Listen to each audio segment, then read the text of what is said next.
Hello, everybody. It's Texas De La Rosa. I am live. Finally, I have been so excited to do this live with Tina Davies. It is the 21st of August. I decided to wear something a little bit more festive and summery instead of like the good old black scrubs and all the things since I'm at home in the office today.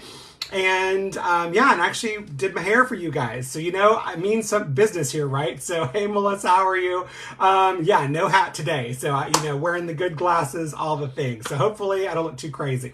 So, yeah, no, some people, it's so funny how people like, hey, Chris, how are you? It's so funny how some people will like think like, how did Superman get away with being Clark Kent when he was wearing glasses? It's so bizarre when I don't wear a hat. Some people will literally walk past me and not know who the heck I am. It's so funny. Hey, Terry, how are you? Good luck, guys, too, because we're doing a fade giveaway, too, as well. That's right. Someone's going to be getting one of these from Miss Tina Davies. So I just wanted to pop on and give you guys a little bit of time. We got about 4 minutes before I'm going to get Miss Tina in. But if you don't know who she is, guys, I'm telling you, Tina Davies is an amazing person. We started using her pigments back when PermaBlend kind of was the new kid on the market. I had been an LI user for many years in the clinic that I was working at and teaching at. And so we were using the I Love Ink line, the organic line.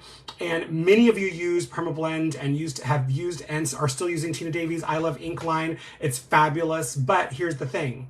There had to be some evolution with our world, right? As always, there's always evolution. And so Tina formulated this amazing line, and we're going to go over lots of things today about this line, and I have some really great questions and some people that have kind of brought some stuff to our attention, and that they've had some good feedback from, and things that we want to talk about with our industry. Also incorporating some sort of business modules as well. We're going to try to keep it not a super long live, but maybe about an hour, and just kind of talk about all the things that we've seen with this industry and how things have changed, and again, why Tina decided to make a different line. Her line's doing great. But you know what? She always wants to get kind of things that the artists need. And this was something that a need that I think that, the industry was looking for. So, hey guys, so all you guys that are joining, very, very thankful for all of you to be here. CTP just went over 7,300 people. So we are well on our way to close to 10,000.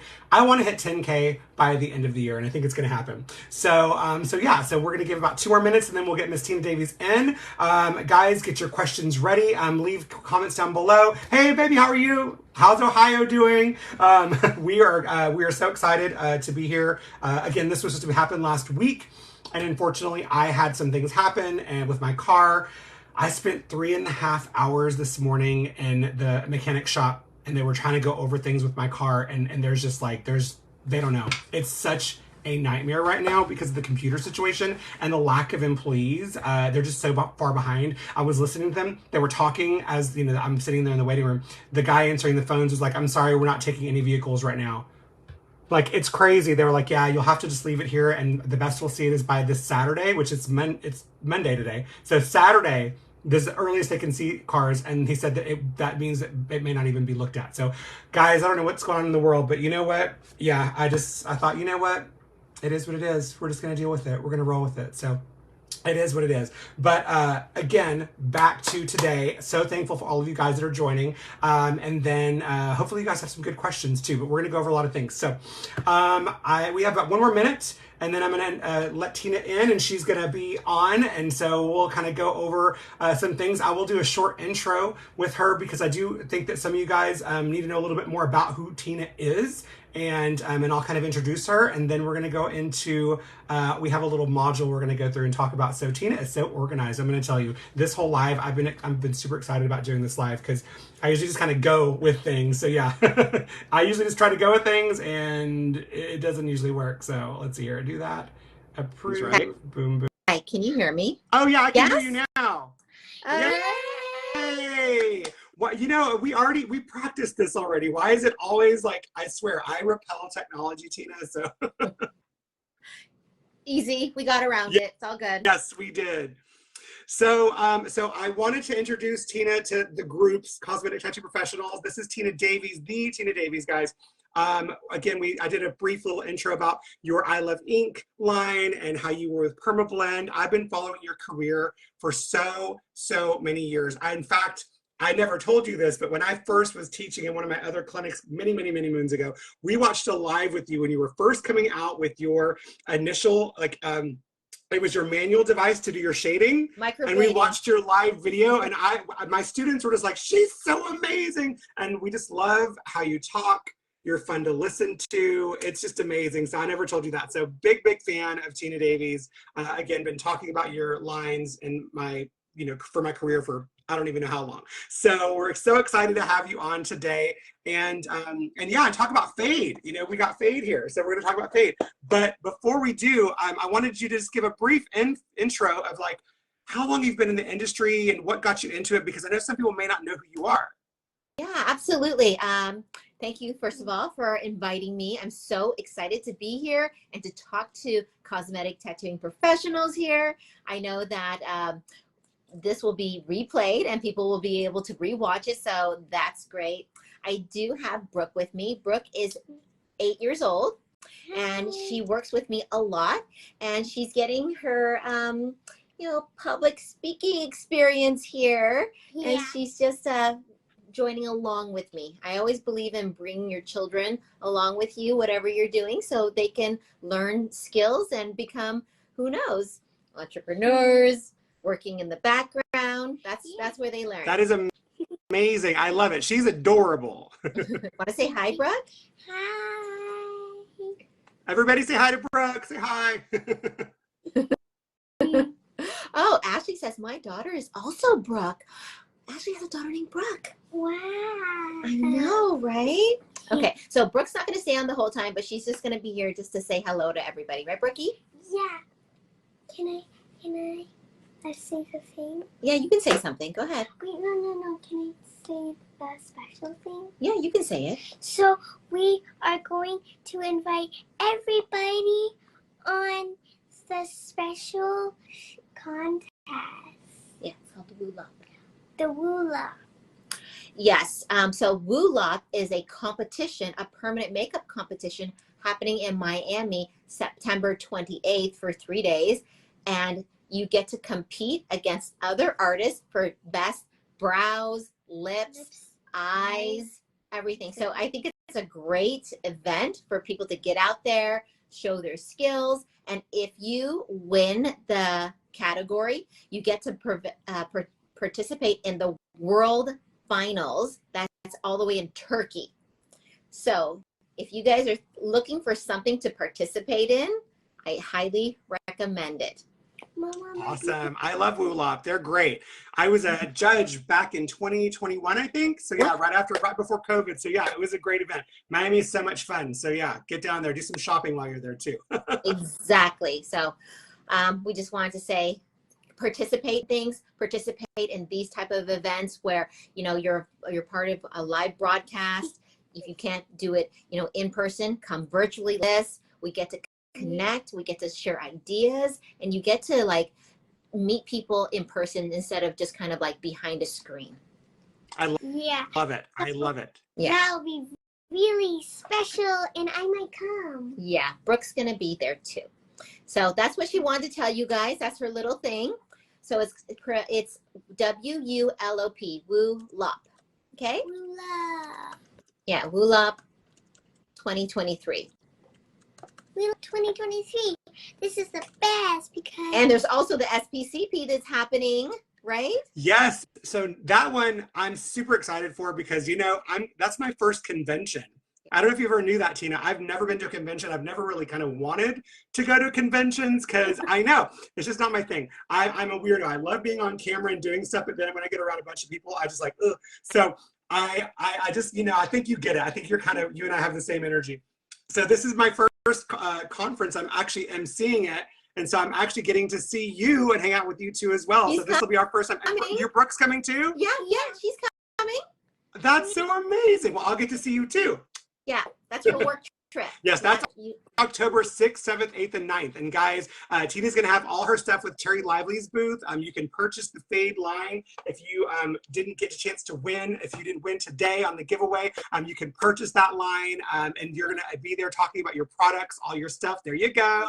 It is a beautiful line, guys. I'm absolutely just, I'm obsessed. I just had a client we're going to show pictures of here later on Saturday that when she came in, she literally was like, I don't want anything else done with my brows. They look perfect. She goes, no one knows it's a tattoo. I literally wake up just like this, and it's just gorgeous. So we're going to look at some healed work too. But yeah, so you can pick up that stuff at the SPCP conference and get to hang out with us. There's going to be lots of great speakers and lots of great, people doing demos and learning about things. So yeah, so pick Tina's brain. Guys, I promise you, going to the SPCP conference in Fort Worth is going to be worth it because, again, it's just where we are in education. Tina, I love that about you, that you're very big on education and that you are always doing stuff to help the industry get better.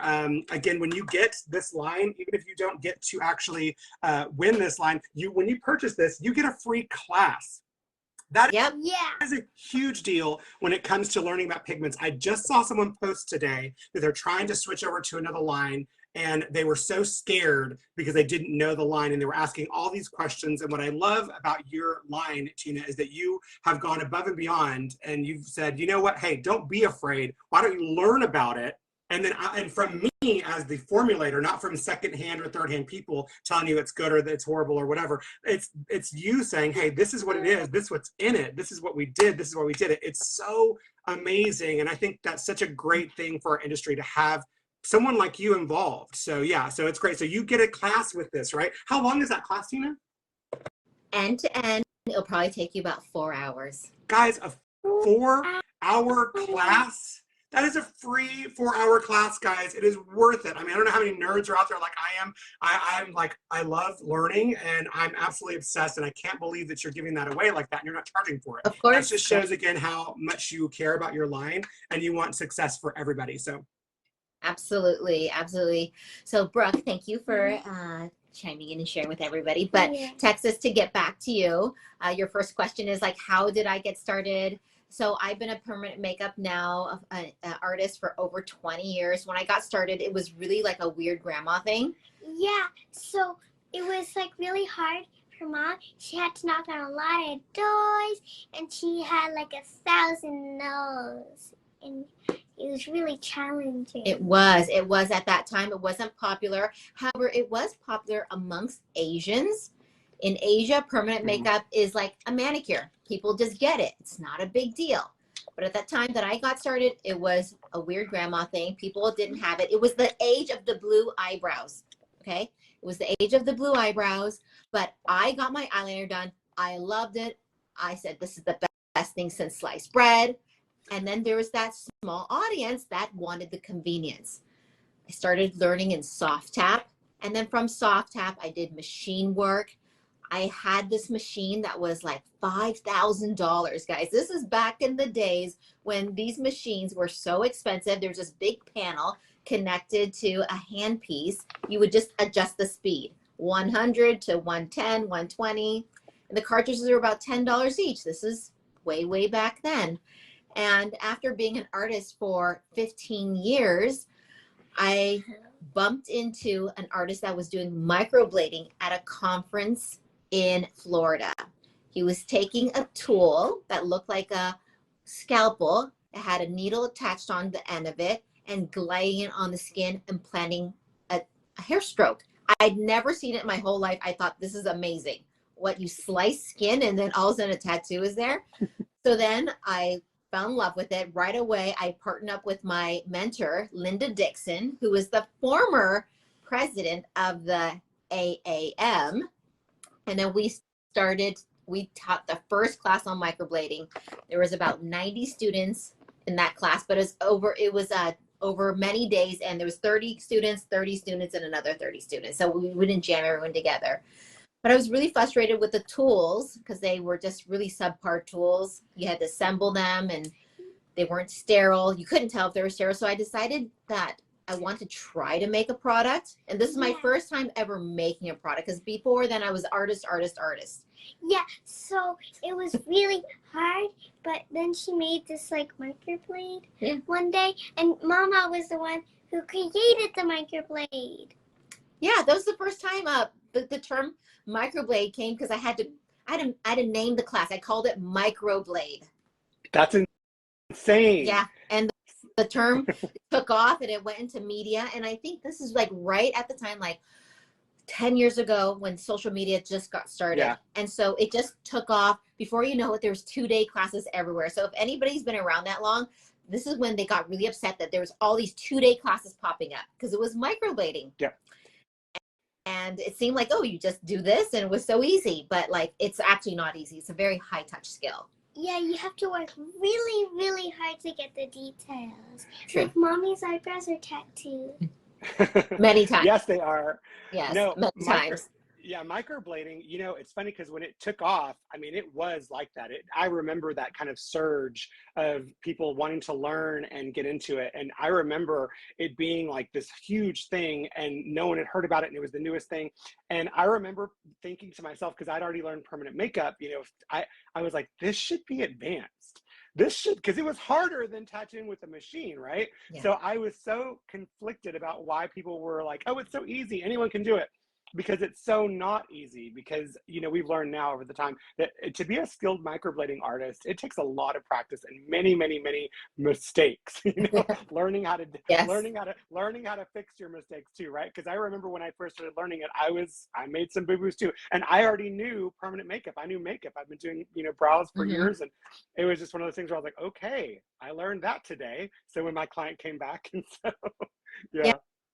And so microblading was what brought permanent makeup the attention in the media, because people wanted these really natural eyebrows. And then all of a sudden, microblading classes started, and a lot of courses started. A lot of trainers started popping up and teaching, because before then, training was very, very few and far between. That's what's good. And then a lot has changed over the past 5 years. Lots more education, lots more certification, lots more resources. So we are very lucky to have a lot more resources than before.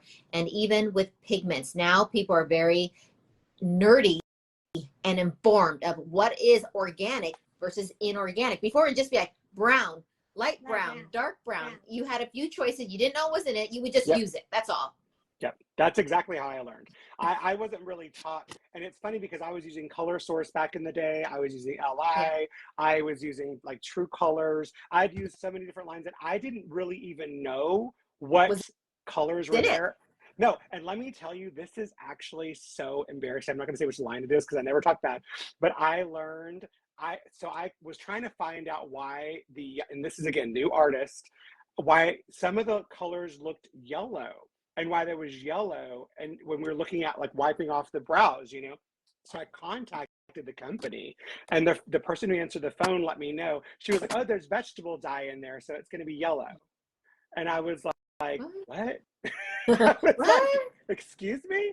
So I remember going, okay. And so I was telling my students this, and I was like, I don't think this is right. I was like, I know that that's what they told me, and I'm going from what they said, because I literally was on the phone with them during the lunch break, because I had someone ask. I had a nerdy student that asked, why is this stuff going on? And I was like, you know what? That's a good question. I know that there's yellow base in the color, but let me call them and just ask them. And it was quite alarming, because I was like, wow, they don't even know. So I think that the world just didn't have any good answers back then. I'm so thankful for, you know, continued education. Yeah, absolutely. And I was really frustrated. That was like my 15th year in permanent makeup. And I had these clients coming back with rainbow eyebrows. That's what I call them. There was salmon, pink, green, purple. And I had these clients for many, many years. So every time they would come to me, let's say 2 years later, I'd give them another set of eyebrows. They come back, and then there's another color to cover up. Yeah. It was so embarrassing. So I got really frustrated, and I said, you know, I need to look outside my industry and try to solve this problem. And that's when I met Lou Rubino of Permablend, and he introduced me to his line of inks, I started using it with lots of colleagues. We started testing it, and wow, it goes into the skin. It stays long, but we didn't even know what was the difference between organic and inorganic. Again, it was at a time when everything was behind the curtain. It was behind closed doors. Chemistry, formulations were never shared with artists. Yeah. But thank goodness that, I was working with a manufacturer that was willing to share the information. So then I started to develop the line with Lou, share the information about the pigments. We had fantastic results. Like never before were we able to get basically 90% retention in one treatment. Yeah. Yeah. 90%. You'd be like, oh my gosh, I don't even need to do a touch-up, right? I remember that. Yeah. Yeah. And that's the gift of organic inks, which is basically like body tattoo inks. They are meant to stay. Where permanent makeup pigments were iron oxide, inorganic base, they basically became pink or gray in about a year and a half. But that was really frustrating, right? That's also very frustrating as an artist because your clients are, depending on your results, they pay big money. They're not paying for example, $100 treatment. They're paying hundreds of dollars. So they expect longevity, permanent makeup, right? Yep. So I Love Ink came out. It was a huge success right off the bat. And what I learned from I Love Ink after 5 years is it's extremely long lasting. It doesn't really budge in the skin. It does tend to fade to more gray undertones because it has more carbon component. Okay, I don't want to confuse everybody right now, but carbon is basically a very high tinting strength pigment that is in many pigments, and it lasts a long time. It's your friend when you need it to be, but if it's too dark, it doesn't move. Yeah. It's that smaller molecule. So, it's definitely something that I didn't ever know pigments like, we do now. So I had that same problem when, you have a client come back and you're like, damn, those are really dark gray. What did I do? And it's not that you did anything. It's just that because it's a different pigment than what you were used to. So yeah, very cool. Yeah. So now, fast forward, here I am making fade because I learned so much from the original iron oxides. I learned so much from I Love Ink, and the feedback that we received is like clients are still afraid of permanent makeup because of the commitment. They need something that's going to allow them to have some flexibility with the color. And also artists are needing something that's more forgiving, that doesn't stay in the skin in such a dark gray tone, that does allow them to have repeat business and keep maintaining that client. Texas, as you know, and I do, is once you use organic inks like I Love Ink, after maybe 2 or 3 treatments, you are maxed out. Yep. There's no more room.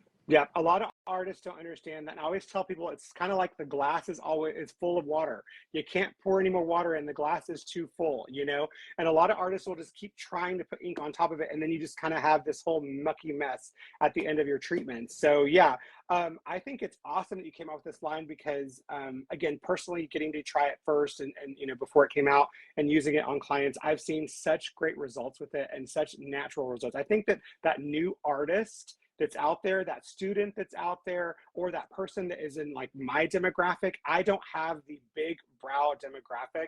None of my ladies want that. They would run for the hills if I gave them a big, huge brow. They want it to be like no one sees it at church. No one knows. So it's like, okay, so your line, and of course your line, we can go bolder obviously with it, but it just feels so pretty. It's so very natural.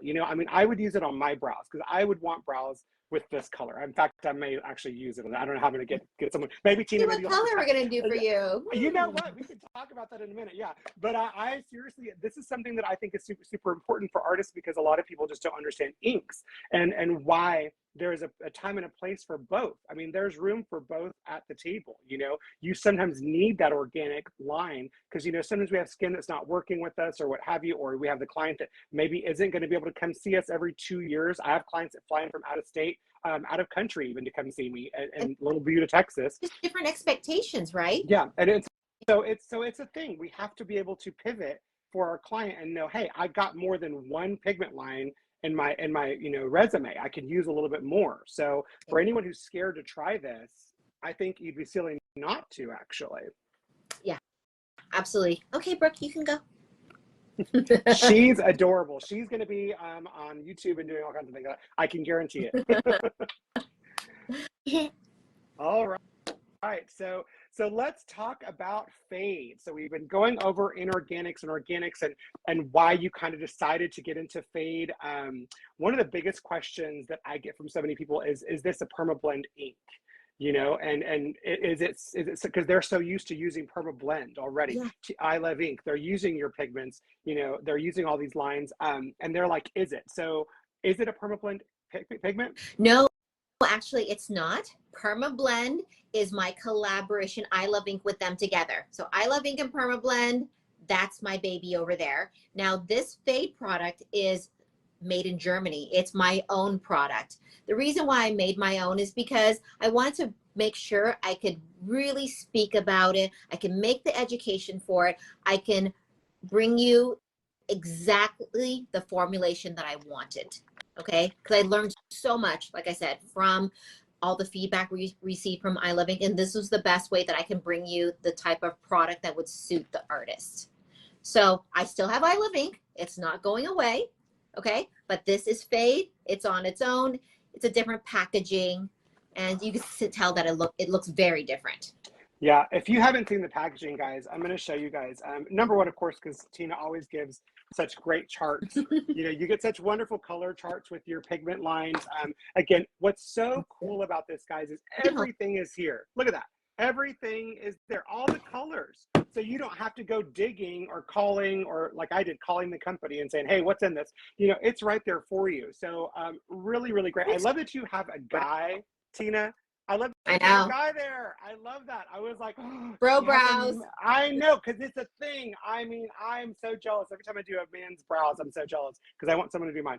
I wish I could do my own. But but I'm telling you, you get so much information with this. And then with the packaging, guys, it's absolutely gorgeous. One of my I had two students in from the local cosmetology school that got to watch their teacher get brows with this line.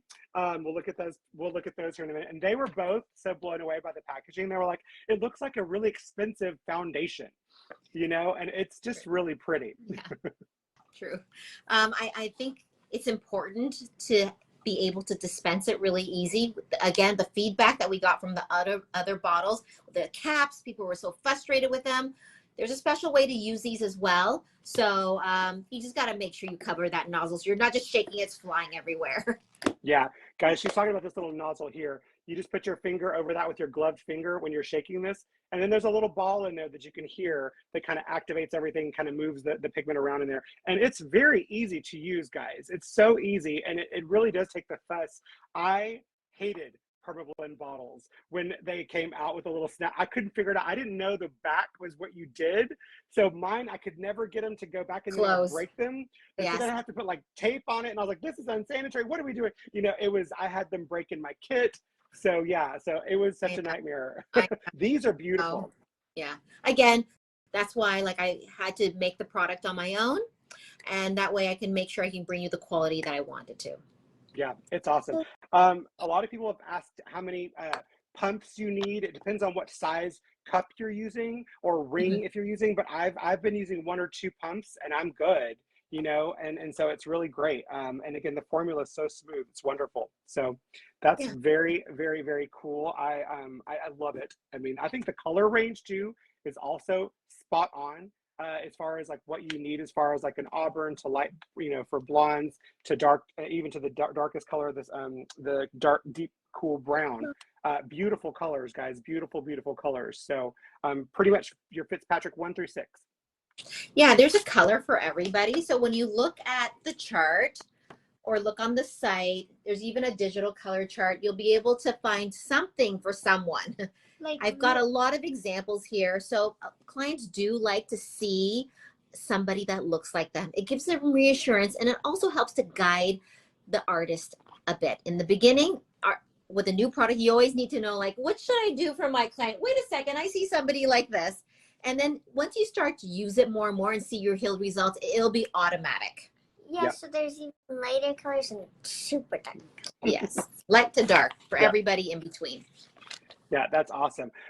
So going back to microblading, before we get kind of looking at some other stuff, I had someone ask here, is it good for microblading since it's going to fade out? Yeah, absolutely. It's good for any type of permanent makeup. So let's say nano hair strokes, microblading, powder brows. Every technique, every artist is going to have a different result, especially the skin is a big variable. Okay. So because it's iron oxide inorganic based pigment, this larger particle breaks down in the skin. It's identified by the body and it gets flushed out. That's why if you're used to using mineral slash inorganic pigments, you kind of have an idea already how it behaves over time. Yeah. I do have a very good picture that I want to show a little bit later of how it fades over time, because I think that is the most important thing for people to understand is what's it going to look like in 6 months? Yeah. What's it going to look like in 9 months? What's it going to look like in a year and a half? Yes, very important, especially for those clients that, like you said earlier, are nervous. That's all my clients. All of my clients are like, I don't want it to be too dark. I don't want anyone to know. And I think it's really important because, again, if you give every one of those clients organic ink, well, what are they going to have? The same brow that they left with after that one session, and it's never going to move, you know? So really, really interesting. That's the thing. It's like you could use I Love Ink, Permablend, organic ink, but you have to be very light. You cannot oversaturate because that small particle, that small molecule doesn't really move. Nope. If you use like the light value colors, the blondes and the mediums, they can start to fade. But again, after maybe 2 or 3 sessions, you're going to be topped out. And then at that point, you're no longer adding, you can't no longer add color. If anything, you might just be doing color corrections. Yep. Okay. Yep. So think about your career and think of what you want to do. Do you want to do color corrections or do you want to let it fade and then maybe offer something new? I think for a lot of people, the color correction would be the worst scenario for them because a lot of people don't understand color correcting. You know, they don't understand what is needed to actually fix that and how easy people think it is in their head and then how easy it is to mess up versus just, hey, oh, this faded out. I can put another color on it and be done with my day instead of having to guess, do I need a green? Do I need an orange? Do I need this modifier? Well, does this modifier have titanium dioxide? Is this one not? Is this one going to be too much? Or what if I don't do enough ratio and now they have to come back and have a third correction? Well, you're looking at the client also that has to put up with this, you know? And I always try to look at things from a client's perspective because I always put myself, I've always said this, I always treat all my clients like they're my mom or my sister. And what would I want to put them through? You know, I wouldn't want to put someone through a correction if I didn't have to.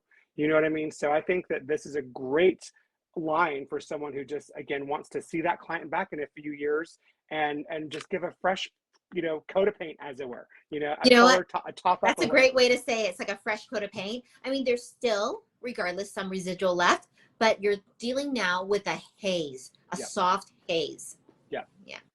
100%. So very, very cool. So again, so this to answer this question, or yes, so it is good for microblading, nano, any of your brow, any brow art you're doing actually. So manual or with a machine. And then we had some questions. If you were going to do nano, what needle would you recommend, Tina? Because nano, there's a lot of people using the 0.25 millimeter 1RL. Mm-hmm. So what is your go-to? People want to know what you are using. If you want to do a hair stroke with a machine, I have a needle called a 5 curved flat.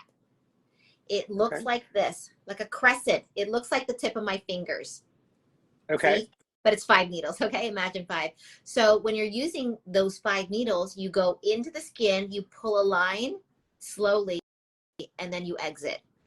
I find that is a good way to get a line in with minimal passes and then get out. Get out. That's what I would recommend. I know a lot of people like to use the single needle. Yeah. So if you're doing a single needle work, I do recommend 0.30, 0.35 because a 0.25 is so tiny. And when you're using fade, it has larger particles. So I recommend you use a thicker diameter needle versus the tiniest needle. You're going to be there a long time. Yep. And with tattooing, you want to be efficient, get in, get out, finish the job. Yep. Very cool. Very cool. All right, sweet. Okay, so let's see here. We got some other stuff here. Okay, we got this. Okay, so so this is a great question. When someone has organic pigments, like say they've already used your I Love Ink line, Yeah. and that person comes in and now you want to go over it with fade. And that's really cool because I actually talked about this with another client, but I want to get it from your perspective. She's asking, what would this be a good line to do that? Because she says she's seeing more and more of her clients come in with what probably is an organic pigment. Some people don't know what's in their skin, but she says that she wants to try this line, but she's nervous because it fades, so it's going to fade. Is it going to be enough to cover that other work? Okay, this completely depends on what is she returning with. If she's returning with something that's quite dark and saturated, you cannot service her properly by using fade. She should probably get either a color correction or maybe even a removal, just so you can lift that saturated ink so that there's more room to do something on top. So if she's very, very saturated, color correction with an organic color, not fade, color correction with an organic color, because what you might be doing is you might be needing to add warmth to that brow. That's probably gray from the leftover carbon. You're going to need to use an organic orange straight up with no titanium. You need to dump warmth in to that brow to pull it warm. And I say without titanium because titanium has white, and then white is hard to budge too. It's just going to look more and more opaque.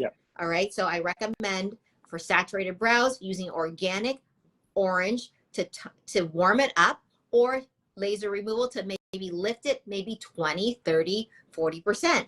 Then it's much weaker. Then you're dealing with a powder brow, a really weak shadow of a brow. Then at that point, when you have somebody, if your client is coming back with like 20, 30% fuzzy haze, you can pick what you want. You can do fade, and then it's going to last 1.5 years and then redo it again. Or you can do organic again if you want to promise longer lasting results. Awesome. I'm going to add one thing to this question because I think everything you said was great, but I will say also for this person, just in case we didn't know, as long as they like their shape, because I feel like if the shape is all wrong, then they probably do need removal. You know what I mean? Because we all have that one person that has the brow that's like this and this one's like this. And so they don't even look the same. So as long as the client is okay with their shape, then I think that's smart. I personally have seen a lot of things that I think fade would be good on going over, because again, some people just don't need that glass of water so full, as it were. But I also think that laser is a great way to remove. If someone has a lot of ink in the skin and it's just not gonna budge, then I think laser is also a good one. So so hopefully this answers your question. You know, Texas, if you could spend just a few minutes talking about laser, because we don't usually cover it when we talk about pigment or techniques. Like, how hard is it to remove? Let's say somebody has really saturated brows like mine. How much could I possibly remove? You know, here's the thing. It depends. There's a lot of variables. Let's talk about those too, because that's super important. Because I wish that it was just like as easy as 1, 2, 3 and be done. I've had clients that I've done one session of laser and got 95% of it out. I'm talking gone. And then I've had some clients that I've had 7 to 8 sessions. So, but a lot of it depends on how deep was that ink implanted into the skin, what was used. We know that there's so many people that don't even understand machines. They don't understand the stroke. They don't understand how important and vital it is to know about your device that you're using, because some of them hit a lot harder than others do. So your manual pressure on top of a really heavy hitting machine, like a 4mm stroke, you're going to have a really deeply implanted ink into the skin. You know, is there scar tissue involved in that? So meaning, do we have scar tissue? Now, microblading, remember we talked about that being the craze? I saw so many people scarred from microblading. I scarred some clients from microblading, okay? So when I say I see it, I saw it in my own stuff. When my first couple of clients, I was like, oh my God, I did. And you would see that deep divot, okay? So that ink was implanted too deep. You know, we just didn't know back in the day sometimes where we were at with that. It was totally different. And it's a variable. You know, if the ink has got scar tissue, what happens with scar tissue is it will encapsulate that ink and make it harder for the laser to remove it, because the body can't expel it. So it's really important. And so for those that don't understand laser, just really quickly, say I'm trying to remove this color here. Laser is going to go in. We have a couple of wavelengths that we use, and we're going to try to use, say, a 1064. That's the starting point for most colors. It will target all colors.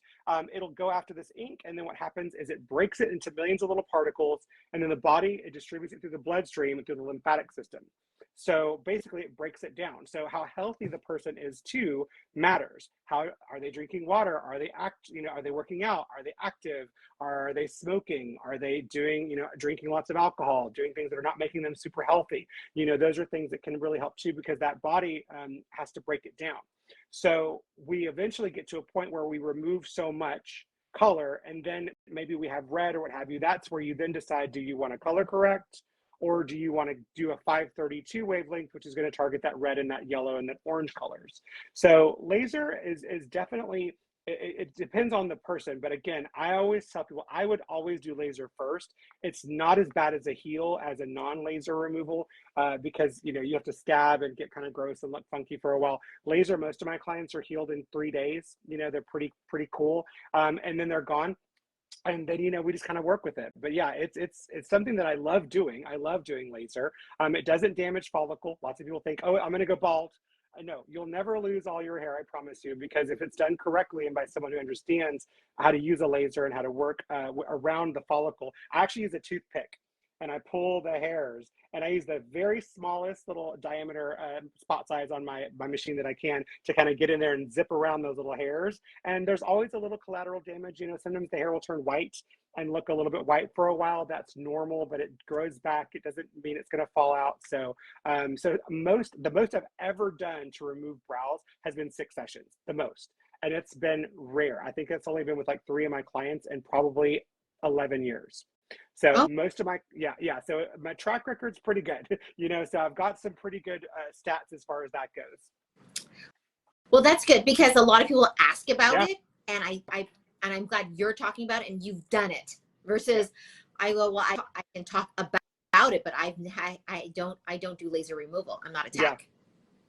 Yeah. It's something, and and I always tell people too, and I just said this to someone earlier, make sure that the person that's removing your facial tattooing or your body tattooing doesn't just do body art, because it is so different. The inks are so different, and how we implant them into the skin. The body, again, I always tell people, like, when we're tattooing this into the body, you need a heavier hitting machine to go into that skin, because they sit at different levels, right, where the skin is. So we're working very shallow and very, very, very shallow and in the facial area. So if you use a very aggressive machine, and then you go in and you implant that ink in there, again, it's going to make it harder. So I always tell people, just make sure that person understands that, because a lot of people don't understand that as far as laser techs go. They just kind of think, okay, I'm going to blast it like I'd blast an arm, and this guy's got so much more tissue to deal with, and it's not near as delicate, right? So if I go into my brow and that laser tech just zaps it off, there could be scarring from the laser. And that's what's really, really vital, is that the person understands the inks that are going into the skin, and then the techniques that they use to go into the skin. Because I can pretty much look at a skin and open and kind of get in there and move the brow around, and I can usually see what happened, and I can usually tell the client, did this happen, and this happened? And they're like, oh my God, yes, were you in the room? And I'm like, no, I've been doing this long enough that I can see what happened to you. And so you can see the history. It's there. It is. I can usually say, did they start on this brow? And they're like, how did you know? I'm like, yeah, because this is the wonkier one. They got more, this was their trouble brow, and then they got confident, and this one looks better. So, it's that kind of thing. So I see it all the time. But yeah, laser is definitely something that is something that I wish more people knew more about. I wish more laser companies would take my class. I teach this. I teach how to learn how to look at this stuff, Yeah, I'm glad you're talking about it. Awesome. We have some questions on here too. So Miss Gloria, let's see here. So how long after laser removal do you go ahead with So after any removal, I make them wait about 8 to 10 weeks. And I know that most of your clients are going to go, what? I just had someone do that. But I was like, the thing about it is, guys, is you never want to work on healing skin. And we know in the skin industry that the skin is still healing up to 90 days after any type of microneedling, any type of laser treatments, 90 days, okay? At the minimum, that's the minimum. So just think about that. And especially as you get older clients, which I have, my boss, she always says, I'm like the old lady Pied Piper. I have clients 80 up. They love coming to see me. So I have to tell them 12 weeks, you know, and maybe even longer, because I want them to heal properly. So I'll never touch anyone before a minimum of 8 to 10 weeks. And you know, you just got to educate your client and let them know that you want what's best for them. Not, we know we want their brows done yesterday, but we want them to also heal properly, and so they don't have to come back and go, why did it heal like this, you know, all that. That's Yeah. a very important thing. And you do want the removal to run its course, right? Yes, absolutely. Yeah, 100%. People are saying love the packaging. Yes, I do. As a PME artist still scheduling models, is Fade Series good when to use on fresh brows or microblading? We just talked about that. Yes, all fresh brows. Yes, if you're a new artist, get this line. I promise you, the line is beautiful. It has all these colors here from Fitzpatrick's 1 to 6. If you don't know what the Fitzpatrick scale is, it's the lightest. It's how we measure skin color from lightest to darkest. And the colors are amazing. There's even a color that can be used as a modifier, right? Your auburn. Yeah. So you've got everything for you. So if you're a new artist, get this line, try it out. I promise you, you'll love it. Let's see here. Any just ordered it? Oh, Heather, you're gonna love it. You're gonna love it, Heather. Any resistance with fade entering the skin using numbing creams prior to microblading or machine work? Tina, have you had any issues with that? No, there's no issues with getting it into the skin. It goes back to technique. You got to stretch the skin properly. You want to use the right needles so you're being efficient with your work. Again, I was saying don't use teeny tiny needles that take too long to deposit. This is a larger particle because it's iron oxide inorganic based pigments. I personally like to use magnums. Okay. I love mags. So I used mags on the last 3 patients that I did with this line, and a 7 curve mag or a 9, and I just got that ink in the skin, and just like that, it was beautiful. So yeah, that's the thing. If you guys are comfortable, use the magnum like you would use a broom while you're sweeping. Okay, you can use it this way, you can use it this way. Just sweep it into the skin. If you're just trying out, just sweep it that way. And I think magnums are a great way to practice on the eyebrows. I mean, it's hard to do on the lips. You know, lips is a different tissue, but if you're new to magnums, put them on the brows. You'll be so surprised how quickly it deposits color. And if you still want that light look, that pixelated look, switch over to your smaller needle when you do the head or when you do the, you know, the top arch. So use your needles like you would use your brushes. Yeah, I love mags. And shameless plug. I teach mag classes. Hello. So I love teaching, and so you know, and you have mag needles. So hello, we need to get it from Tina. So so yes, it says here, Nina, do we get a free color tutorial? You don't get a free color tutorial, Nina. You get a 4-hour class with this line. So guys, I'm telling you, this is amazing. If you open the box, there's a little code right there that actually sends you to the actual link to get the class. So yes, when you buy this line. So here, scan this, you'll see it. And even on the color chart here, okay, let's say you only bought a single color. You just wanted to try it. On the box too, there's a little code. You just open up the lid. It's right there too. Yeah.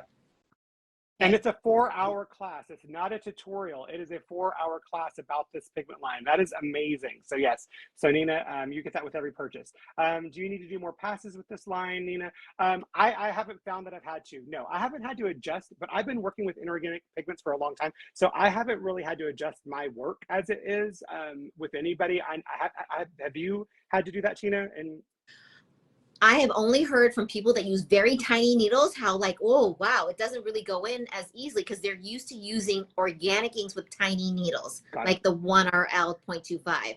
But if you're using 3 needle or you're using mags or you're just used to using them, like inorganic and organic inks, you should be able to identify after one pass, like, oh, what's in the skin? Now I need to switch gears if something's not working. Yeah. I'm going to give a tip to that. When someone is trying to start with something new and they're used to using that 1RL, because we all learned with the 1RL back in the day.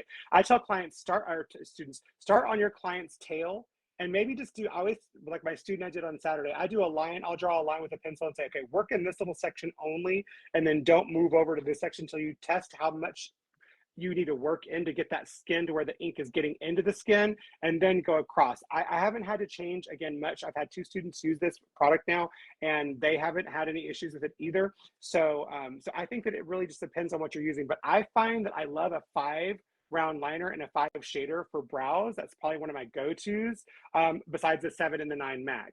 I also can get that little pixelated look that you want, that little soft look or that soft ombre up here, with those needles as well. So again, it's all about how you're using your machine. If you are going at a slower speed and a faster hand movement, you can whip across and get that little pixelated look, or do pointillism and get that little soft edge up here. So you don't have to be afraid of that 5 round shader or 5 round liner or whatever being too big to get a soft look. You can absolutely do that. So yeah, you're working with such a large area, guys. There's so many options. You don't have to be afraid of stepping outside of your 1RL. No, I took a course on needles and many years ago, and I was nervous to use anything other than the 1RL and the 3RL. That was what I was taught. And I was like, oh, this like light shone down on me, and I was like, oh my gosh, there's so much I can do now. And now I'm like, I use actually a lot of body art needles when I'm doing stuff. And so, I mean, the 15 shader, the 17, I use some crazy, so 11, 15 mags. And people are like, how are you? And I'm like, you know what? You got to try it. You just got to try it out. So we have a question here. Do you generally use dilution for the machine? I have not. Have you diluted? No, because fade is inorganic iron oxide base. The particles are already larger. So you're going to want to make sure you work it into the skin. So if you use a shading solution, it's going to dilute the concentration of that pigment. And actually, because of the challenge of the larger particle, I don't want to give you another challenge. Yeah. Okay, I want you to control your saturation with pressure, not with dilution. Got it. With organics, yes, control it with dilution, but with this inorganic, control it with pressure. Personally, I think that if you can control anything with pressure, then you can, then the world is your oyster. You know, control it with pressure. Just like if you're putting blush on. If you put blush on your skin, if you lightly brush it on, you'll know how to make layers to build up your contour. Right. Yeah. That's a great analogy. So a lot of people know makeup, so think of it that way. So very cool. We want to go into next reviewing each color in depth, because I think that's so vital to we teased about all the colors, but let's talk about the colors actually from start to finish, Tina. So if you could tell us a little bit about them. And no, they're not the colors are not pre-modified, Nina, no, right? Tina? Right. They're not pre-modified, but there's a color in every temperature, every value, and every value and temperature. Okay, so let me explain it to you. Okay, first, let's start with the lightest color. This is light warm blonde. Light warm blonde is a warm temperature color. It's suitable for fits 1 to fits 2. And you can see the drawdown here. It has more of this wheat color. And this is really nice for clients that are cool. What I mean by that is you'll see a lot of fits 1 and fits 2 clients that have pink in their skin. This means their skin is cool and they need warm temperature colors. Otherwise, they will pull what we call ashy and cool. The last thing that person wants is a gray, dirty eyebrow. So you need to use warm temperature colors when someone is really like this pink kind of color on their cheeks, pink undertone. It's very, very common. They've got these blue eyes. Now, what I've also done is I've listed here the different color ingredients. So the different color ingredients are iron oxide yellow, iron oxide green, which we also call chromium green, okay? Iron oxide red, titanium dioxide white, iron oxide black, and also yellow 138. All the colors and ingredients are listed for you here. But why is that important? Because artists now want to know what's in my pigments. What is in here? Because now we are educated to know, hey, guess what? Inorganics don't last as long. Organics last a little bit longer. So when we know what is the makeup of our pigments, we can predict how they're going to behave. So in this, like, I would say in the past year, I spent a lot of time educating people. So now they know they can make educated, informed decisions versus just pick up a bottle of pigment and be like, oh, this color is brown. What's in it? I don't know. You know, they just pick it up and they don't know. Yeah. So now you know what's in it. All right. Okay. So the next color is light neutral blonde. It's going to be a light value, but it's neutral in color. It's not too cool. It's not too warm. It's right in the middle. I call this like the perfect dirty blonde eyebrow. When you want it to look a little bit ash, that's what you're going to get. You see how she's kind of ashy looking? All right. She doesn't have that pink tone in her skin. She's got more of a neutral, probably even like yellow in her skin. She's going to be safe using a neutral type of color. Same with this girl here. You can see the difference between the two colors. Anytime a color is neutral, it's going to look more yellow. Anytime a color is warm, it's going to look a little bit more kind of reddish orangish. It's going to have that bias. So again, I've listed all the color ingredients here as well, so you know exactly what's in your pigment. These are all inorganic colors except for one color, which is your yellow 138, which is down here. In all the colors, I have a little bit of yellow 138. This is actually the only organic ingredient. Okay. Everything else is inorganic. Now, the next color is medium warm auburn. Medium warm auburn is that more kind of like ginger color. Yes. Now, the nice thing about this color, it's a medium value. It's not too light. It's not too dark. Medium value. And you can use it for this profile of client that has maybe that either really authentic ginger hair or ginger coloring, or she might even have artificially colored hair. Okay. I'm going to show them on my hand, yes. just because you can see that. I'm going to put the other colors up. I just realized, you know, let me do this for you guys so you can see. I know the bottle, someone was like, that bottle is too dark. I can't see. So let me do this. Guys, this is a beautiful color for any redhead, honestly. Even no matter how dark red it is, it's a really beautiful color. I just used this on a client, and you'll see pictures here in a minute. Unfortunately, she's got all gray hairs through here. So when she came back for her pictures, I was like, darn it.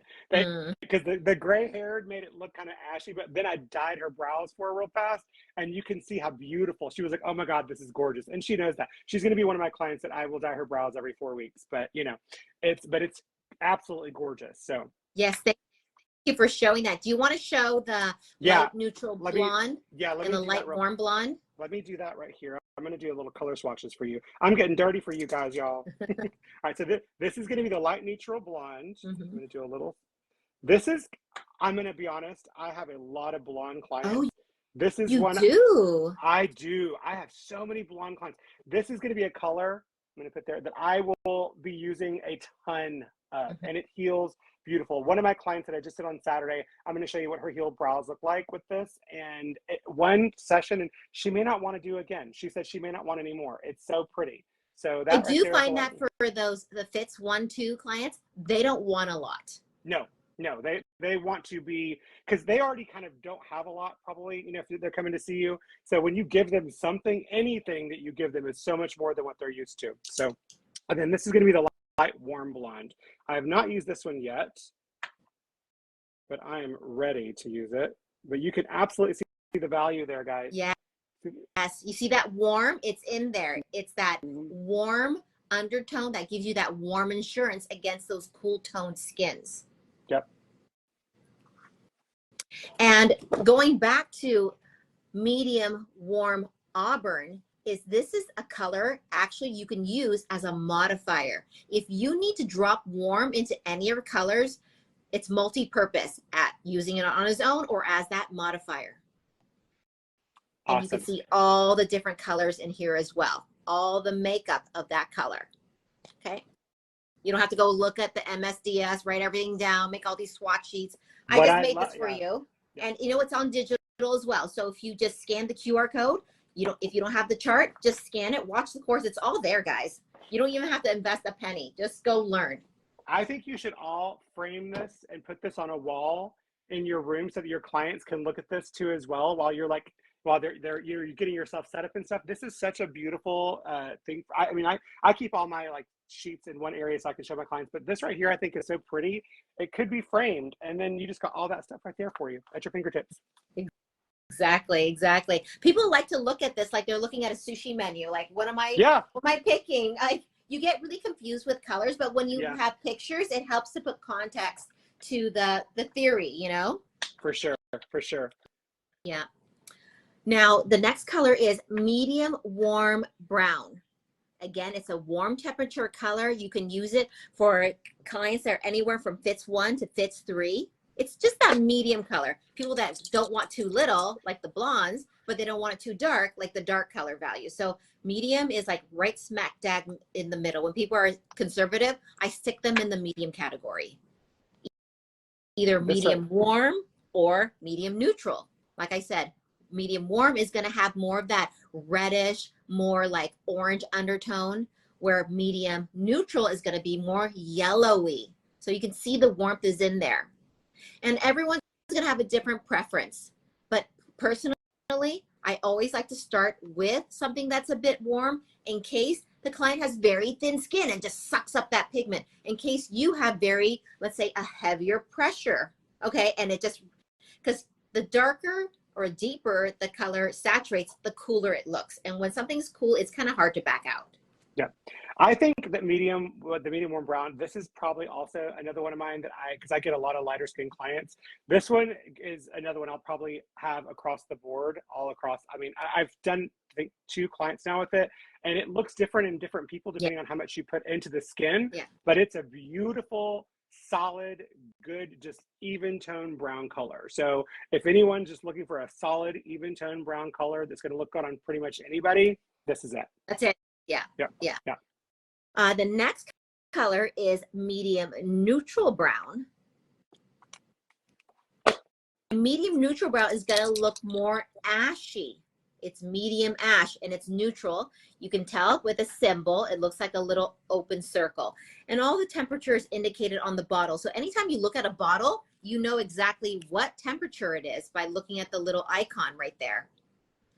Isn't that so cool, guys? And for those who don't understand temperature, Tina, can you explain temperature real fast to them? Yeah, temperature is basically the amount of warmth or cool that a color has. So for example, if a color is warm, it has the sun icon and it's more of an orangey reddish type of color. If a color is neutral with the circle, it is not too warm or not too cool. It's just right in the middle. And cool color is definitely going to be a color that leans more towards gray, that leans more towards blue, that leans more towards black. I'm not saying it looks blue or black. It's just a cooler temperature. It's like a gray eyeshadow versus, let's say, a really warm brown eyeshadow. That's the difference. And people get so scared. Yeah. People get so scared when you hear like green or blues in something. And I'm like, guys, do you understand that blue, yellow, and red are in all of your foundations that you're using on your skin? Yes. Like if you ever watch, a lean. Yeah. Like the lipstick I'm wearing, it's not a red cool lipstick. This is a warm red lipstick. See, it looks kind of orangey red, tomato red. So that's the difference in temperature. Now, if you look at the live button at the top of the screen, it's a cool red. It looks almost like fire truck, fire engine red. So that's what temperature is about. And I love, and someone just says here, oh my gosh, that's such helpful information with the temperature icon on the packaging. Yes, it really, really is. It's so cool because if you see it, it'll be like a full circle or it'll have like a little dot on the inside or like, you know, so it's really easy to look at it and understand what it is. So we have another question from Kathleen here. I have a lot of gray haired clients with gray brows and I sometimes get confused as to what colors to use. So Tina, what would you recommend? It depends on the client. It depends on her skin tone. Is her skin tone warm, neutral, or cool? I always start with that first. Yeah. I think that this right here is where it could really help you. Looking at this right here, does she look like this? Yeah, or skin? Does she look like this? See the salt and pepper here? Yeah. Like even this gentleman here, I mean, he's not a gray as it were, but some of your clients may have this kind of graying tone in their hair. even this. So again, that's what this chart is for, guys. This chart is here for you because remember, not every gray-haired client is going to want a gray brow. You know, they may want, I have a client that wants hers, she's gray and she always wants them darker brown. So again, you know, talk to your client. Yeah, if you're not sure, start with medium, okay? Medium, you can, she's probably gonna end up happy in around a medium. If she's so scared, then use a light value color. Use something here if she's so freaked out. But if she's got gray, she's got salt and pepper, she still wants some definition. She wants to see her eyes. So going with a medium neutral brown or a medium warm brown, you can't really go wrong. But since she has salt and pepper, I would say medium neutral brown is probably a good choice. Like here, if she's very, very daring, then you can move on to the dark value colors, you know, but you can't go back. Well, got to wait about 1.5 years. Yeah. Okay. Yes, for sure. Down. Yeah, before it breaks down. Now, one thing I want to mention, and guys, this is super important. All of these colors here, from the light warm to medium warm blonde to medium warm auburn to medium warm brown, these have no carbon. Guys, these colors have 0 carbon. Okay. What does that mean? If they don't have carbon, they don't last very long. So if you want it for sure to like almost fade down to a shadow of nothing in like 3-5 years, stick to these colors. When we hit these colors, they have a tiny touch of carbon, okay? Progressively a bit more as we move down. Because without the carbon, you can't get that depth in the color. You're basically stuck to only these colors. If carbon wasn't part of this line, this is all you can get. Because this color, iron oxide black, guys, is actually gray. It's gray and there's not that black tinting strength. And iron oxide black, large particle, it breaks down and it's gone. Texas, let me know if you've ever seen this before. When you were using iron oxides without any carbon. Did you ever see pure carbon black, let's say eyeliner, fade to pink eyeliner?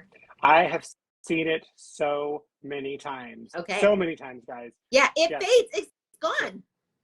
Yeah, it is literally gone, and all you have left is that little red salmon color. Line. And I had it with a salmon line. Yep, I had it with brows. I actually just had to refresh someone's eyeliner on Saturday because of that. She had highlighter pink liner, and a little bit in her brows too. And so she had I think she said that hers was 10 years old or something. So yeah, it happens.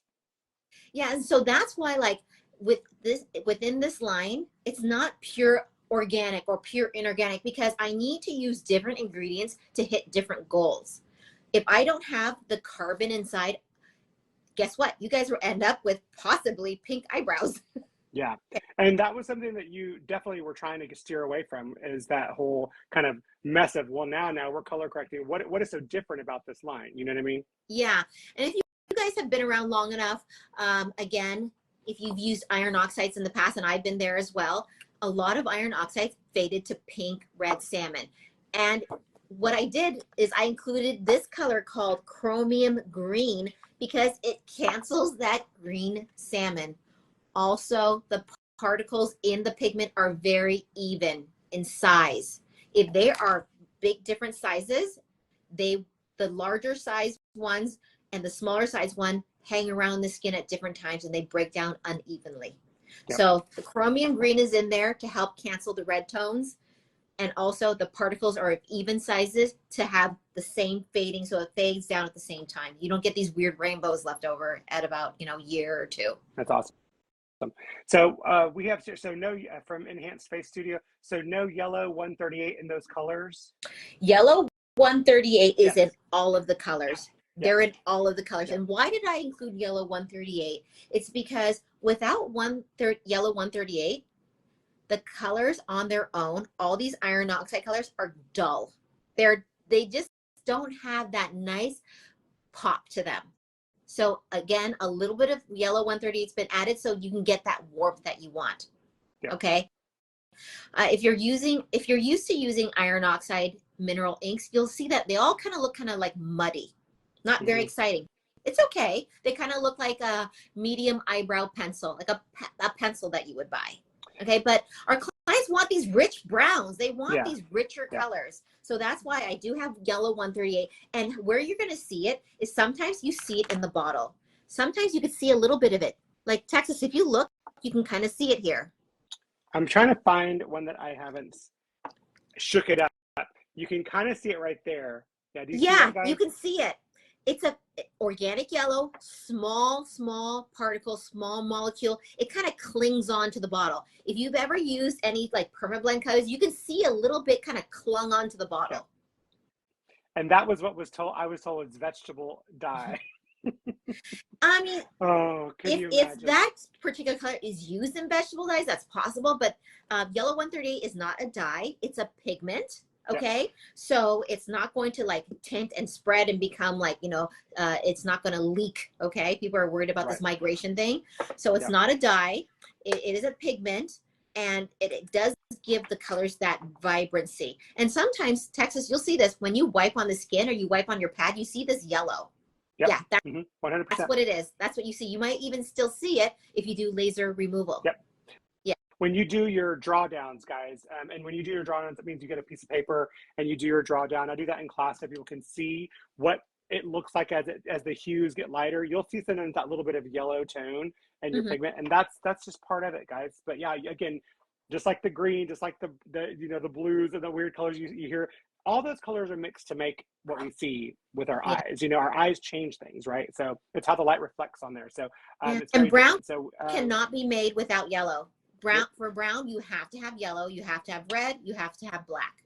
Those are the must-haves. Besides that, then there's other things. That's why we have, for example, white. Without white, you can't make the color lighter. It's like adding cream to your coffee. If there's no cream, the coffee will just be black. When you add a little bit of white, then it gets lighter, just like your foundations. White absolutely is essential. Yeah. We have, what about metals in the pigments? Everyone's always gets nervous about metals.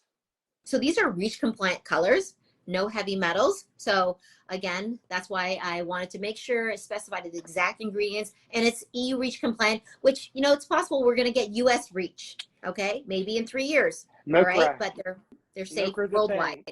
Yep, it's happening. So you were smart. You went above and beyond years before that will probably happen. And being a part of the SPCP and sitting on the board with them, we've been working with MOCRA, and it is definitely coming, guys. They're going to make some major changes. It is going to happen, I can promise you. And so people that don't want to admit that this is happening, other lines out there, they need to step up, because you were smart to do this now, because again, your line will be safe to use. Yeah, even the bottles, these are airless bottles. Again, going above and beyond. Like, I know in some countries, you're not allowed to have pigments in regular bottles anymore. They have to be airless, so no air can go inside and possibly cause some kind of growth inside the bottles. These are airless bottles. Once you get used to using them, they'll be okay. They're just a little bit like fussy in the beginning. Don't just squirt, you know? Yeah. Be careful when you're squirting. Yeah, I will say, shake them. Make sure your fingers over the tip. That's my only thing. Is I did shake, and I got a little pigment on myself, and I was like, damn it, I knew better, but I did it anyway. So yeah. So and it says that these are no issue for any MRIs. No, these will not be an issue for any MRIs. And guys, I just had an MRI done. I'm covered in tattoos. And I was the nerd as I'm going into the little guy, and my MRI had eyeballs on it. It was funny. It looked like I was going inside a mouth. The guy, and I said, hey, I got a couple of questions, and he was like, yeah, it's like 5 in the morning. And I was like, hey, I'm a teacher, and I have students ask about MRIs and tattoos all the time. What are you looking for? So this is directly coming from someone who does MRIs daily. And he was like, oh, and so he stopped for a minute. And he was like, okay. So basically he said that they are looking for a like a homemade tattoo. They're more worried about, like, did you burn down a pen, a ballpoint pen, and put that in your body? Or like did you burn a match? Yes. Like prison tattoo. Did you do, like, was it like something you made? Because these guys here, they said they're not looking for, like, if it was a pigment that you got in a tattoo studio that's, you know, like, you know, Eternal Ink or, you know, Worldwide or whatever, Solid, any of those lines out there, Dynamic, they're all going to be fine, because again, it's not a metal that they're looking at. They're looking at these homemade tattoos. Okay, so just know that with most MRIs, that's what they're looking for. So again, if you tattooed yourself when you were 15, or 14. I did that. I used a tattoo ink though, because I had a tattoo friend. I had a friend that was a tattoo artist. But yeah, if you did it to yourself and you made some ink, then yeah, maybe you shouldn't get an MRI. Tell them about that part. That's so funny. Yeah. Guys, I can go over the rest of these colors Yeah. really quickly. Yeah. Okay. I Let's know do you it. guys have been sitting here a while. So as we go down the line, here we got medium neutral brown. Did you show this color yet, Texas? Yeah. Medium neutral brown. Okay. That was here. Okay. So you can see the ingredients here as well. You're going to use this color. It's that neutral, kind of like, I would say, neutral to ash tone. So neutrals, you have to think when you get to a darker value, they look a little ashier. All right. That would be my color, I think. Yeah. Totally. It's a beautiful color. It totally works on you. Yep. That would be my color. Yep. And then we're going to move into the darker values. There's dark warm brown. And this is when you come across people that you know they want dark eyebrows. Someone, let's say, for example, like me, I know that I want a dark eyebrow. And you can see the warmth in that color, really beautiful. It's so pretty, guys. Yeah, really nice warm color. But you know, once you hit dark values, it doesn't mean it's going to look exactly like it does on the hand. You have to account that it's going to heal cooler in the skin. Yep. So if you are not sure, always use warm value colors, warm temperature colors, because then you start to get into dark neutral brown, which is less warm. Okay, let's look at this one. And they're for people that have also darker skin color. So then, you know, of course, there's going to be people that are going to be medium and fair that want dark eyebrows. But again, just let them know that, hey, make sure that they want dark eyebrows. You can tell. I always ask my clients to come in with their makeup on. I don't want to see them rolling out of bed. I don't know what their day-to-day is like. I want to see how they present themselves during the day. Okay. So smart. You can hit the target, right? Then that you're not doing another touch up and you didn't gauge properly. So dark neutral brown is going to be more that yellow toned dark value color. And then finally, we have deep cool brown. This is for somebody who basically wants an eyebrow that looks black. Okay. It's going to heal like soft black in the skin, but it's not going to look blue. All right. It's not going to look blue. It's going to have that dark value. I like to use it for clients that definitely have more darker color skin, just to be on the safe side. I would never use this color, for example, on a blonde lady or a fair client. Even they go, yes, I want it. I'm like, you know what?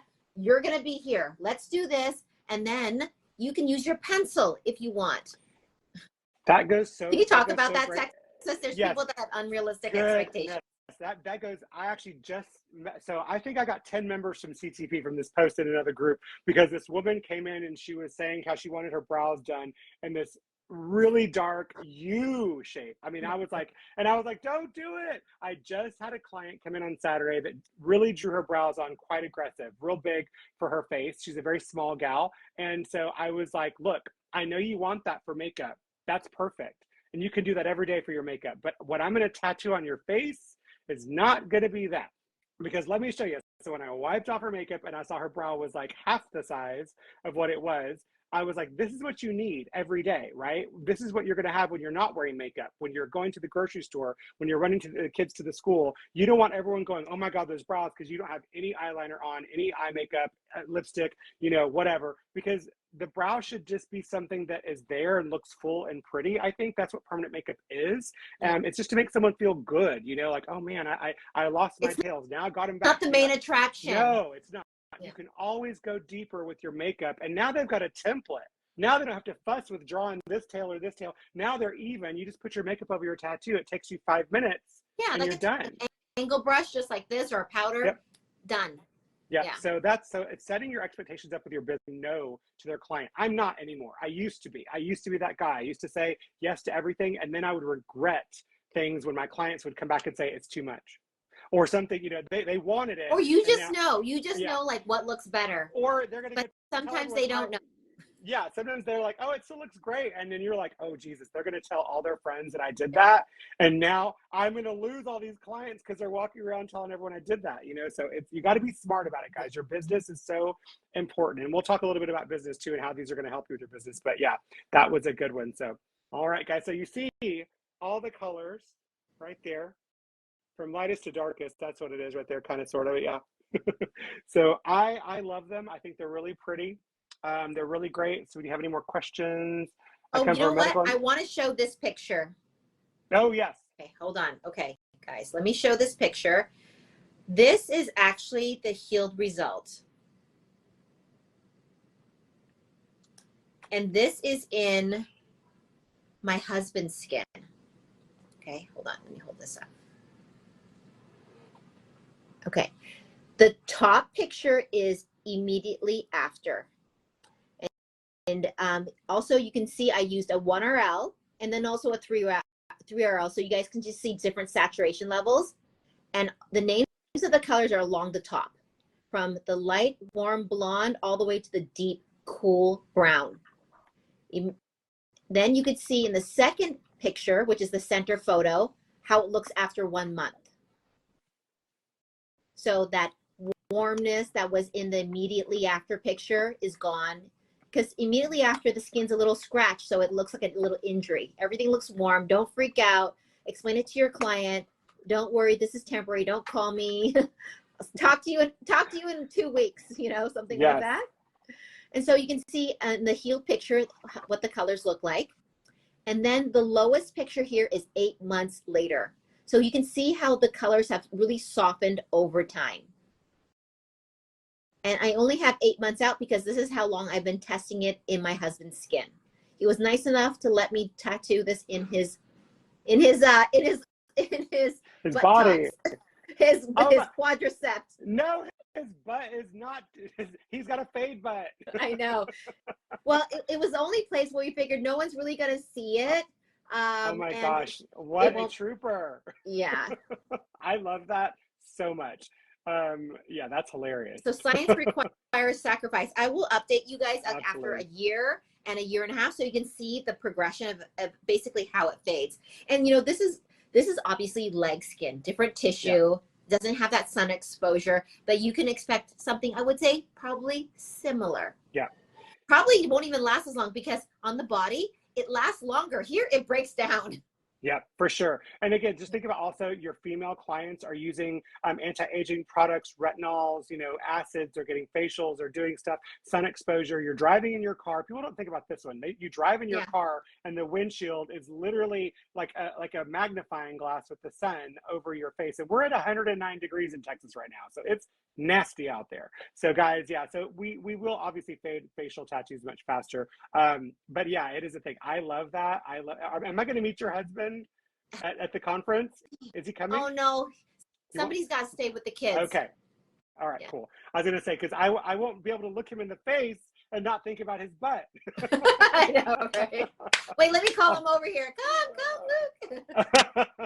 That is amazing. So okay, cool. So all right, so we got this here. Ashley, you gave your client your hubby. You gave your hubby booty brows. Okay, so you're not the only one, Tina. You're not the only one. Yeah, beautiful. I can't wait to get this line. Yeah, you're gonna get it. It's gonna love it. Okay, cool. All right, guys. Let's see here. So tips and tricks. Let's talk about some tips and tricks real fast with this line. Definitely. Because the molecule, the particle is larger, I would always advise you guys to use larger diameter needles. Use larger 1RLs, use larger configuration, 3 needle, 5 needle, your magnum needle, and just go a little bit slower. Okay, when you go slow, you'll get more deposit. So some people, they work so fast and they're not getting deposit, they just get a bunch of red scratches. Slow down. I would recommend slowing down regardless of even of pigment. Someone asked here, because they wanted it directly from you, what are you using machine-wise? So what is your go-to machine? I'll tell you what my go-to technique is. My go-to technique is blade and shade. I like to put hair strokes in, and then I gently shade the background with some color. And the machine that I use, guys, you're going to be really surprised. I use a cheapy machine. And it's just because it feels really comfortable in my hand. This is the Mass Y22 P20. It came out about maybe 4 months ago, and it has a really nice feel because it kind of just sinks into this divot of my hand, and it's so easy to use. I use this a lot, and it goes down to 4 volts. It goes down to 4 volts. So if you want to run it low, you can. Oh, okay.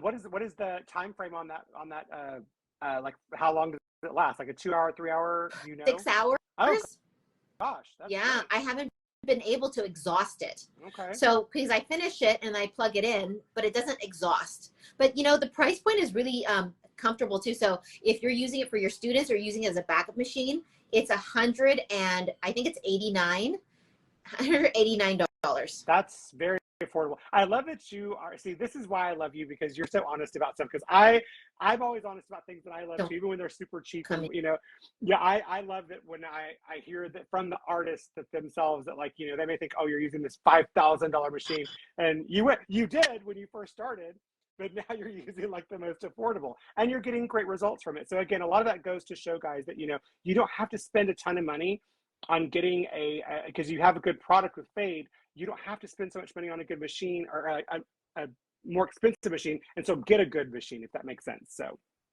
yeah, and guys, really what we're doing is we're putting ink into the skin. You could do a tattoo with a sewing machine needle. Yeah, you could. I mean, and Dave, I'm being really honest with you, hand poke, you know, but this is practical. Once you get to be a skilled artist, you kind of get to know your pressure, you know, your needles, and you then by that point you have preferences. Yeah.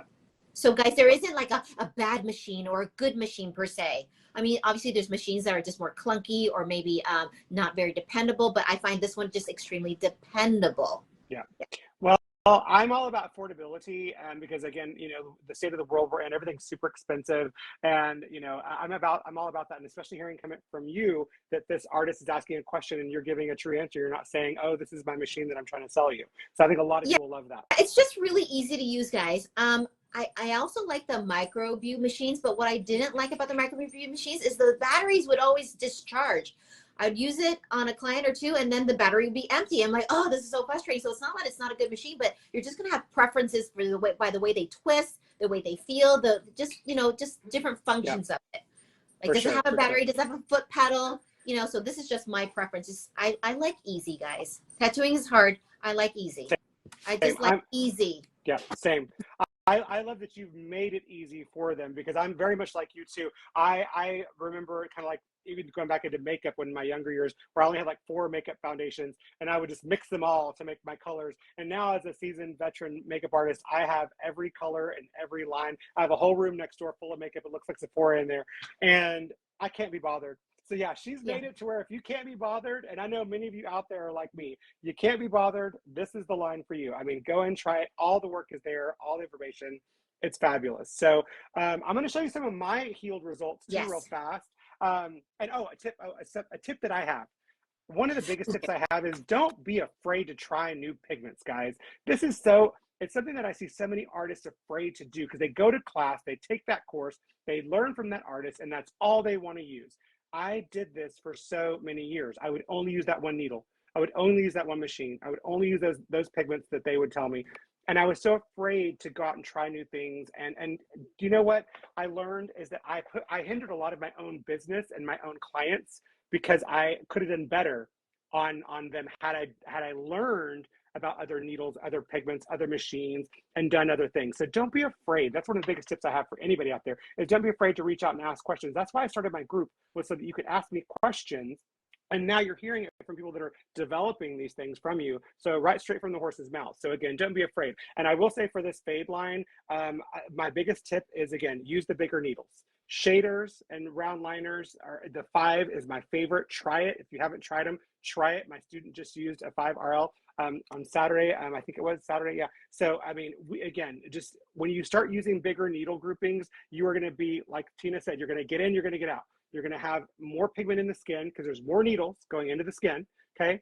And then you're not going to have to work so hard at that. How many passes am I doing with this little 1RL that's this baby little pencil, this little pencil fine needle that's right here, and you're trying to get that color in, guys. So, you know, again, we work smarter not harder, especially as we age. We start realizing, and especially your clients that are, you know, your mature clients that have thin skin, your clients with oily skin that have maybe trouble getting that ink into the skin because of maybe their orange peel skin, that sort of thing.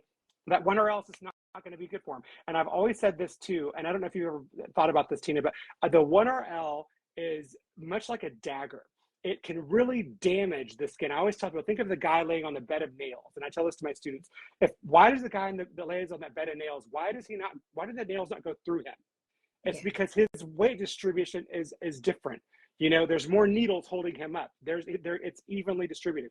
But if he were to lay on one nail or a sword, he's going to go straight through it, right? It's going to do more damage to his body. So that 1RL can do much more damage if you're sitting there and you're doing 6 and 10 passes over someone. You're just ripping their skin open. And at that point, you're just causing trauma, and the skin isn't going to retain that pigment because it's angry, you know? Yeah, so, absolutely. So I know there's my, people that love it, but you have to be very patient to use it. Okay. You have to be extremely patient, and it's discouraging when a student and you're like going over and over, it's not going in. Like, you need to move to a tool that's more efficient. Pivot. That's what I say. Pivot. If you're not having that good retention, you stop. That's why I say start in small areas. And then if it isn't working, you pivot quickly so you're not damaging the whole entire brow and then having some funky healing situation, or your client comes back super scabbed and that sort of thing. My clients never scab. They get flaky and that's it.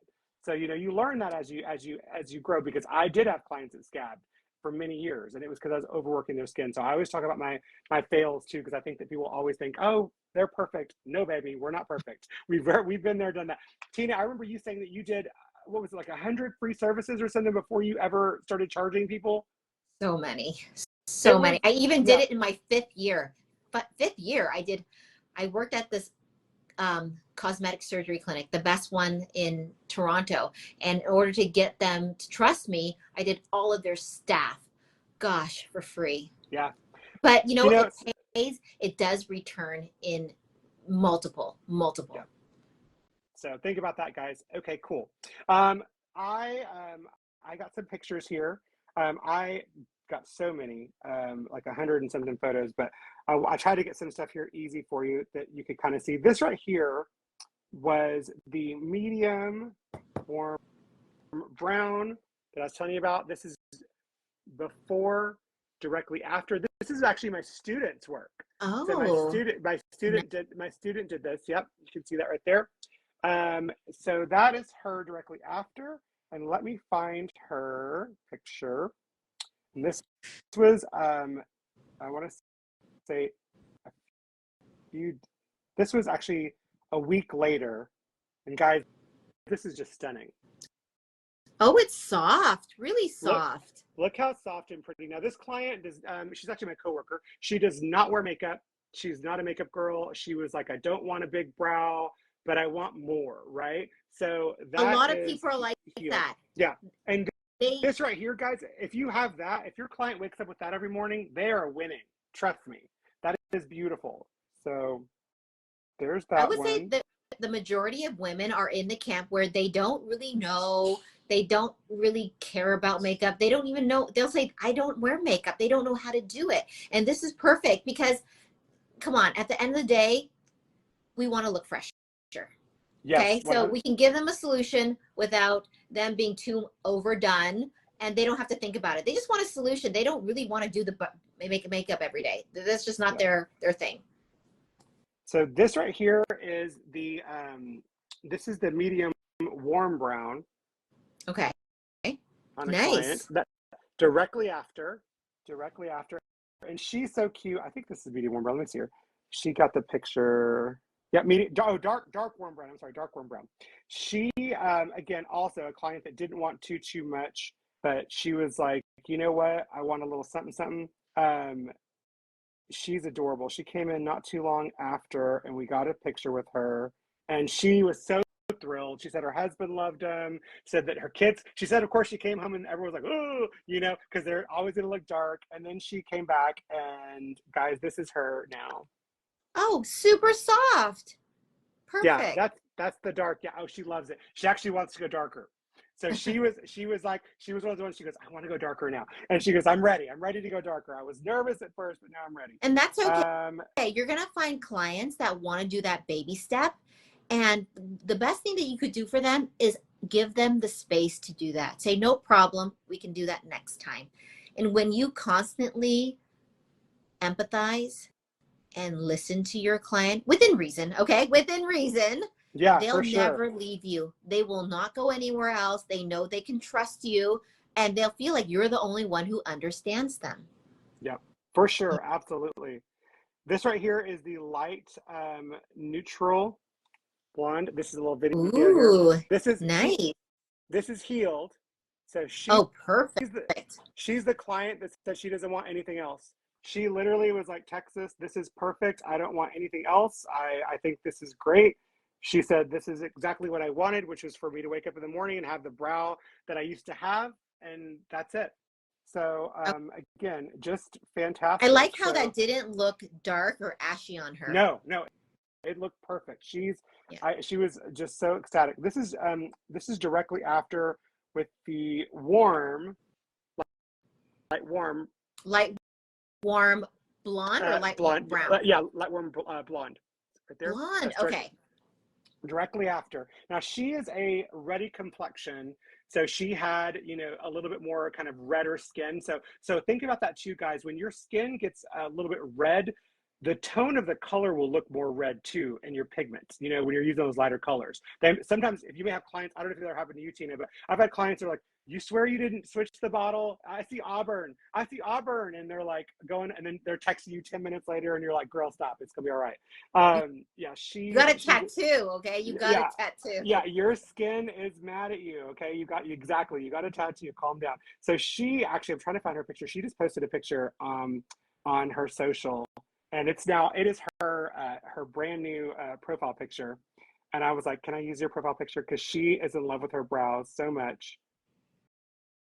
I did her lips too many years ago, but.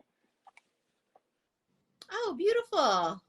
Perfect. So you could see that she wears makeup, and that's the perfect amount of accent for her. Yeah. So she's got nothing in her brow.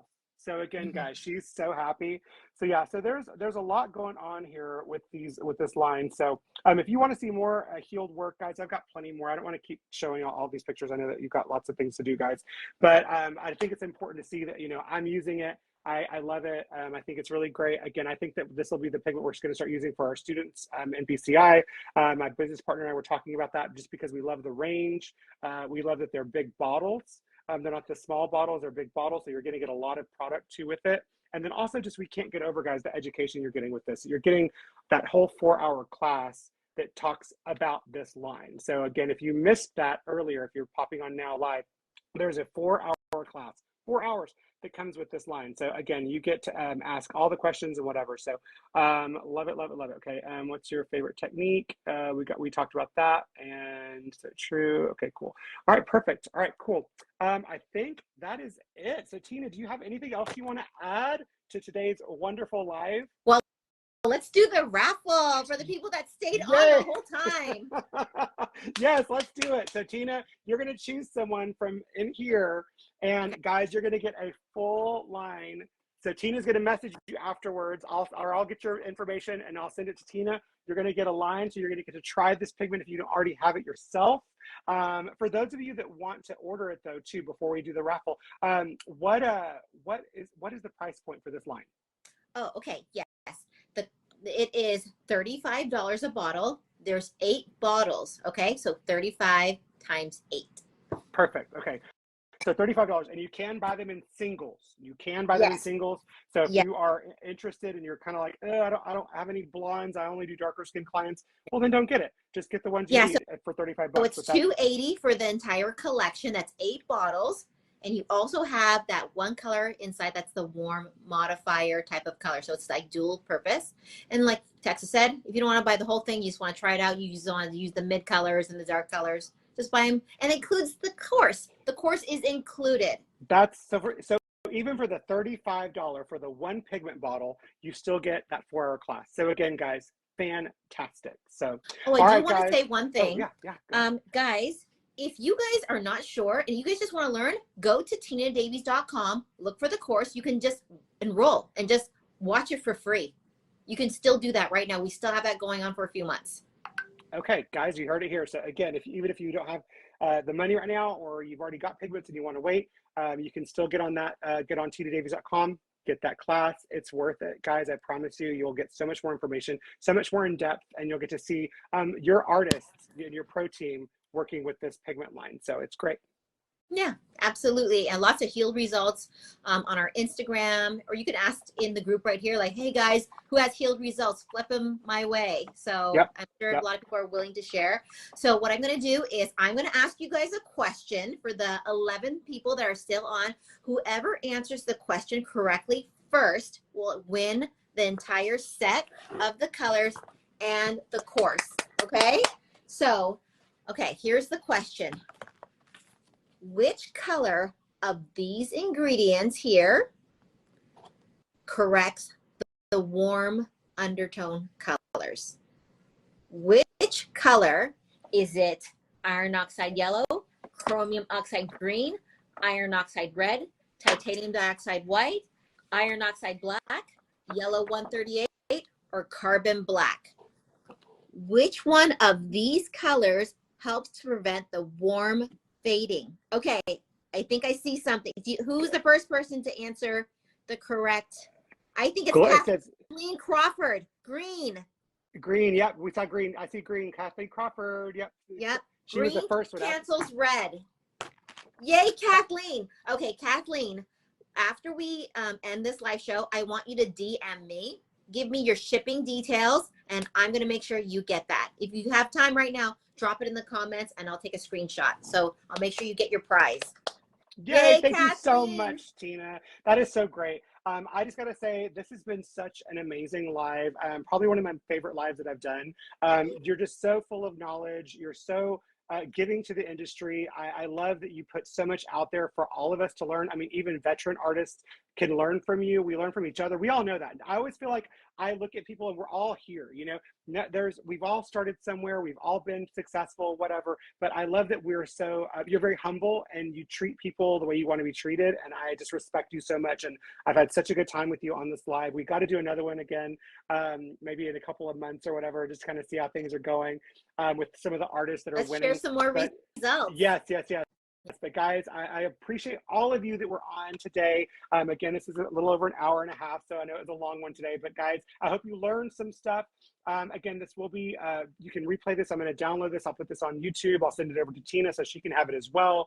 So, but it'll stay here on CTP forever. And we just want to thank you. And Tina, thank you so very much for all of your time. I know you're a busy woman, and I cannot wait to hang out with you in the SBCP conference. I can't wait to see you. I know, it's going to be so awesome. I'm so excited. I got to ask, it's Western chic. Are you going to be wearing Western chic? Oh my God, I have to go shopping.